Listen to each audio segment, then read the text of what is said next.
ಇವತ್ತೇನು ಹಿಟ್ಲರನ ಆಸ್ಥಾನದಲ್ಲಿ ಗೋಬೆಲ್ ಅನ್ನುವಂತ ಮಂತ್ರಿ ಇದ್ದ, ಅವನು 10 ಸುಳ್ಳನ್ನ ಒಂದು ಸಲ ಹೇಳಿದಾಗ ಅದು ಸತ್ಯ ಆಗ್ತದೆ ಅನ್ನುವಂತ ನಂಬಿಕೊಂಡಿದ್ದಂತ ಬಿಜೆಪಿಯವರು ಆ ಗೋಬೆಲ್ ಕುಟುಂಬಕ್ಕೆ ಸೇರಿದಂತವರು ಸುಳ್ಳನ್ನ ಸತ್ಯ ಮಾಡುವಂತ ಕೆಲಸ ಕಾರ್ಯಕ್ಕೆ ಕರ್ನಾಟಕ ರಾಜ್ಯದಲ್ಲಿ ಇವತ್ತು ಅವರು ಪ್ರಾರಂಭವನ್ನ ಮಾಡಿದ್ದಾರೆ. ನನಗೆ ನೆನಪಿದೆ,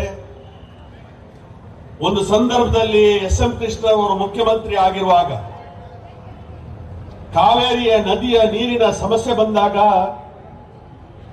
ಇದೇ ಭಾಗದಲ್ಲಿ ಪಾದಯಾತ್ರೆಯನ್ನು ಮಾಡಿ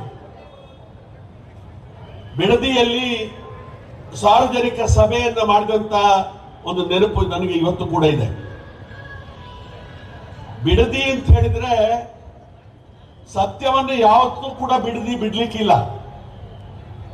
ಸತ್ಯಕ್ಕೆ ಯಾವತ್ತೂ ಕೂಡ ಬಿಡದಿಯ ಜನರ ಆಶೀರ್ವಾದ ಇದೆ ಅನ್ನುವಂಥ ಉದ್ದೇಶಕ್ಕೋಸ್ಕರ ಕಾಂಗ್ರೆಸ್ ಪಕ್ಷ ಇವತ್ತು ಬಿಡದಿಯಿಂದಲೇ ಇವತ್ತು ಈ ಒಂದು ಸಾರ್ವಜನಿಕ ಸಭೆಯನ್ನ ಮಾಡೋದರ ಮುಖಾಂತರ ನಮ್ಮ ಬಿಜೆಪಿಯವರು ಕಳೆದ 5 ವರ್ಷ 3 ವರ್ಷಗಳ ಕಾಲ ಜೆಡಿಎಸ್ ಬಿಜೆಪಿ ಯಾವ ರೀತಿಯ ಕರ್ಮಕಾಂಡವನ್ನ ಕರ್ನಾಟಕ ರಾಜ್ಯದಲ್ಲಿ ಮಾಡಿದ್ದಾರೆ ಅದನ್ನ ಜನರ ಇಡಬೇಕು ಅನ್ನುವಂತ ಕಾರ್ಯಕ್ರಮಕ್ಕೋಸ್ಕರ ಈ ಒಂದು ಪ್ರಚಾರ ಕಾರ್ಯಕ್ರಮವನ್ನು ಅಳವಡಿಸುವಂತ ಕಾರ್ಯಕ್ರಮ ಆಗಿದೆ.